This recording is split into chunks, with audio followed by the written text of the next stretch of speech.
এৰাবাৰীত পৰিণত হৈছে চামগুৰিৰ বাজিয়াগাঁও ফুটবল একাডেমী। এফালৰ পৰা খহিছে 2012 চনতে নিৰ্মাণ কৰা ষ্টেডিয়ামখন।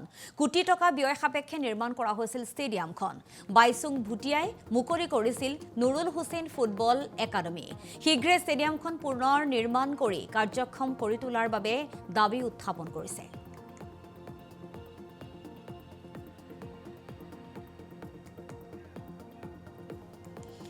দৃশ্য আমি দেখুৱাইছো এজন এৰাবাৰীত পৰিণত হৈছে চামগুৰিৰ ফুটবল একাডেমী, কিন্তু আজিও কাৰ্যক্ষম হৈ নুঠিল এই ষ্টেডিয়ামখন। বাজিয়াগাঁও ফুটবল একাডেমী এফালৰ পৰা জহি খহি গৈছে। 2012 চনতে কংগ্ৰেছৰ দিনতে নিৰ্মাণ কৰা হৈছিল ষ্টেডিয়ামখন আৰু কোটি কোটি টকা ব্যয় সাপেক্ষে নিৰ্মাণ কৰা হৈছিল ষ্টেডিয়ামখন, যদিও আজি কোপতি কিন্তু ব্যৱহাৰৰ উপযোগী হৈ নুঠিল। বাইচুং ভুটিয়াই মুকলি কৰিছিল নুৰুল হুদা ফুটবল একাডেমীখন আৰু এনেধৰণে জহি খহি যোৱাৰ পাছতে বিভিন্নজনে প্ৰতিক্ৰিয়া ব্যক্ত কৰিছে আৰু শীঘ্ৰে ষ্টেডিয়ামখন পুনৰ নিৰ্মাণ কৰি কাৰ্যক্ষম কৰি তোলাৰ বাবে একাংশই দাবী উত্থাপন কৰিছে।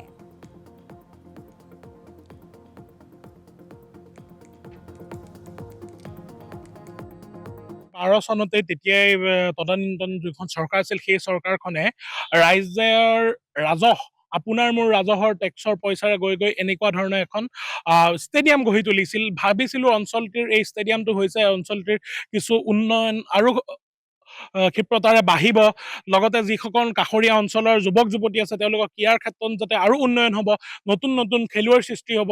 আমি তেতিয়া সৰু আছিলোঁ তথা সেইবোৰ সপোন দেখিছিলোঁ।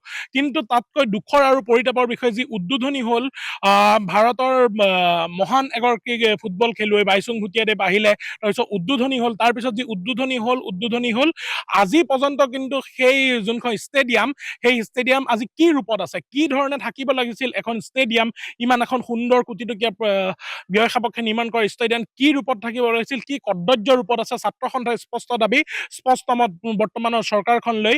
তেওঁলোকে অতি শীঘ্ৰে যাতে ক্ৰীড়াৰ উন্নতিৰ কথা কয়, সৰ্বাংগীন উন্নতিৰ কথা কয়, অতি শীঘ্ৰে যাতে এই ক্ৰীড়া ক্ষেত্ৰখন আটক ধুনীয়া কৰি অঞ্চলটোৰ যাতে ছাত্ৰ ছাত্ৰীয়ে হওক বা খেলুৱৈসকলে হওক যাতে খেলিব পৰাকৈ একে উন্নত মানৰ ষ্টেডিয়ামলৈ পৰ্যবেক্ষিত কৰক। আৰু যি ইয়াত কোটি কোটি টকাৰ খৰচ হ'ল, এই কি ধৰণে তেওঁলোকে কিন্তু পানী নসৰকা তদন্ত কৰিব লাগে। এৰাবাৰীত পৰিণত হৈছে চামগুৰিৰ বাজিয়াগাঁও ফুটবল একাডেমী। এফালৰ পৰা খহিছে 2012 চনতে নিৰ্মাণ কৰা ষ্টেডিয়ামখন। কোটি টকা ব্যয় সাপেক্ষে নিৰ্মাণ কৰা হৈছিল ষ্টেডিয়ামখন। বাইচুং ভুটিয়াই মুকলি কৰিছিল নুৰুল হুছেইন ফুটবল একাডেমী। শীঘ্ৰে ষ্টেডিয়ামখন পুনৰ নিৰ্মাণ কৰি কাৰ্যক্ষম কৰি তোলাৰ বাবে দাবী উত্থাপন কৰিছে।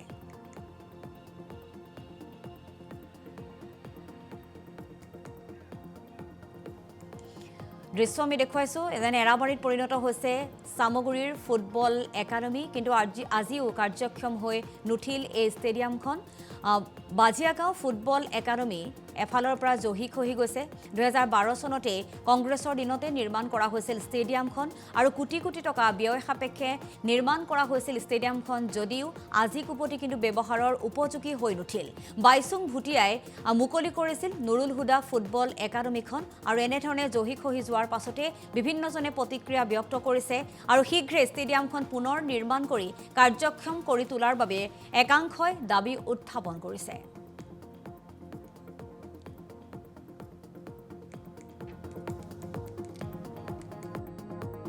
চনতে তেতিয়াই তদানীন্তন যিখন চৰকাৰ আছিল সেই চৰকাৰখনে ৰাইজৰ ৰাজহ আপোনাৰ মোৰ ৰাজহৰ টেক্সৰ পইচাৰে গৈ এনেকুৱা ধৰণৰ এখন ষ্টেডিয়াম গঢ়ি তুলিছিল। ভাবিছিলো অঞ্চলটিৰ এই ষ্টেডিয়ামটো হৈছে অঞ্চলটিৰ কিছু উন্নয়ন আৰু ক্ষিপ্ৰতাৰে বাঢ়িব, লগতে যিসকল কাষৰীয়া অঞ্চলৰ যুৱক যুৱতী আছে তেওঁলোকৰ ক্ৰীড়াৰ ক্ষেত্ৰত যাতে আৰু উন্নয়ন হ'ব, নতুন নতুন খেলুৱৈৰ সৃষ্টি হ'ব। আমি তেতিয়া সৰু আছিলোঁ তথা সেইবোৰ সপোন দেখিছিলোঁ। কিন্তু তাতকৈ দুখৰ আৰু পৰিতাপৰ বিষয়ে যি উদ্বোধনী হ'ল, ভাৰতৰ মহান এগৰাকী ফুটবল খেলুৱৈ বাইচুং ভুটিয়াদেৱ আহিলে, তাৰপিছত উদ্বোধনী হ'ল। তাৰপিছত যি উদ্বোধনী হ'ল আজি পৰ্যন্ত কিন্তু সেই যোনখন ষ্টেডিয়াম, সেই ষ্টেডিয়াম আজি কি ৰূপত আছে, কি ধৰণে থাকিব লাগিছিল এখন ষ্টেডিয়াম, ইমান এখন সুন্দৰ কোটিটকীয়া ব্যয় সাপেক্ষে নিৰ্মাণ কৰা ষ্টেডিয়াম কি ৰূপত থাকিব লাগিছিল, কি কদৰ্য ৰূপত আছে, ছাত্ৰ সন্থাৰ স্পষ্ট দাবী, স্পষ্ট মত বৰ্তমানৰ চৰকাৰখন লৈ। তেওঁলোকে অতি শীঘ্ৰে যাতে ক্ৰীড়াৰ উন্নতিৰ কথা কয়, সৰ্বাংগীন উন্নতিৰ কথা কয়, অতি শীঘ্ৰে যাতে এই ক্ৰীড়া ক্ষেত্ৰখন আটক ধুনীয়া কৰি অঞ্চলটোৰ যাতে ছাত্ৰ ছাত্ৰীয়ে হওক বা খেলুৱৈসকলে হওক যাতে খেলিব পৰাকৈ একে উন্নত মানৰ ষ্টেডিয়ামলৈ পৰ্যবেক্ষিত কৰক। আৰু যি ইয়াত কোটি কোটি টকাৰ খৰচ হ'ল, এই কি ধৰণে তেওঁলোকে কিন্তু পানী নসৰকা তদন্ত কৰিব লাগে।